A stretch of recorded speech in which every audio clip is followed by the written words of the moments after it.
আজকে আপনাদের সাথে শেয়ার করব বান্ধবীর মেয়ের বার্থডে। সেখানে এসে আমরা কি করলাম, খেলাম, সব কিছুই থাকছে এই ভিডিওতে। তো সবাই কেমন আছেন? আসসালামু আলাইকুম, রিমিস ব্লগে সবাইকে স্বাগতম। এই যে বান্ধবীর বাসায় এসে পড়েছি আমি রেডি হয়ে। এখানে বান্ধবীরা সবাই রেডি হচ্ছে। তো সন্ধ্যা হয়ে গেছে, যার জন্য আমরা একটু তাড়াহুড়া করছিলাম।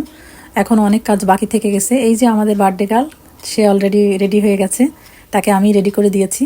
আর এখানে আমাদের অনেক কাজ বাকি থেকে গেছে, যেখানে কেক কাটা হবে সেই স্টেজ এখনও কমপ্লিট হয়নি। তো এটাই আমরা সবাই মিলে মানে রেডি করার চেষ্টা করছিলাম। আমি একটু ভিডিও করা নিয়ে ব্যস্ত ছিলাম, আর ওরা সবাই কাজ করছিল। তো যাই হোক, এভাবে আমাদের সব কাজ সবাই এক হাতে না, 10 হাতে কাজ করলে কিন্তু সব কিছুই সম্ভব। তো সবাই মিলে তাড়াহুড়ো করে সব কিছু করা হচ্ছিল, যার জন্য সব কাজ কমপ্লিট শেষে আমরা কিন্তু কেকের আয়োজনে চলে গেলাম। এখন কেক কাটবে আমাদের বার্থডে গার্ল। তো এখানে পিচ্চি বাচ্চা অনেকগুলাই আছে, আর সব আশেপাশের মানুষ দাওয়াত দেওয়া হয়েছিল। তো সবাই মিলে যাক এনজয় করলাম, কেক কাটলাম। কেক কাটার পরে চলে যাব খাওয়া দাওয়ার আয়োজনে। তো এই যে প্লেট ধুচ্ছি, অলরেডি একটা টেবিল ফাঁকা পেয়ে বসে পড়েছি, কারণ অলমোস্ট রাত 9টা বেজে গেছে।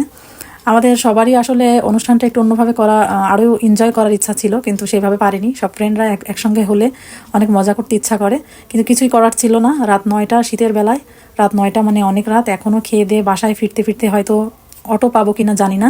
তো এই জন্য একটু তাড়াহুড়া করছিলাম, যেহেতু আমার বাসাটা একটু দূরে। সবাই আশেপাশের হলেও আমার বাসাটাই একটু দূরে, আর আমি এসেছিও সবার আগে। এখন এই আর কি, খাওয়া দাওয়ায় বসে গেলাম। তো খাবারটা আসলে অনেক মজা হয়েছিল। খাবারের সময় আমি আবার কোনো দিকে খেয়াল করি না, কারণ খাওয়া নিয়ে ব্যস্ত থাকি। আর খেতে আমার ভীষণ ভালো লাগে, আমার অনেক ভিডিওতে আপনারা দেখেন খাওয়ার ভিডিও দিয়ে থাকি। তো এই যে আজকে এটা রান্না করেছে তেহেরি, গরুর মাংসের তেহেরি। এত মজা হয়েছে, আসলেই অসাধারণ। তো এই ছিল আমাদের বার্থডে পার্টির কিছু অংশ এই ভিডিওতে। তো আজকে এই পর্যন্ত, সবাই ভালো থাকবেন, এখানেই বিদায় নিব। অবশ্যই আমাদের জন্য দোয়া করবেন। আমার ভিডিওটি আপনাদের কাছে কেমন লাগে অবশ্যই কমেন্ট করে জানাতে ভুলবেন না। তো সবাই ভালো থাকবেন।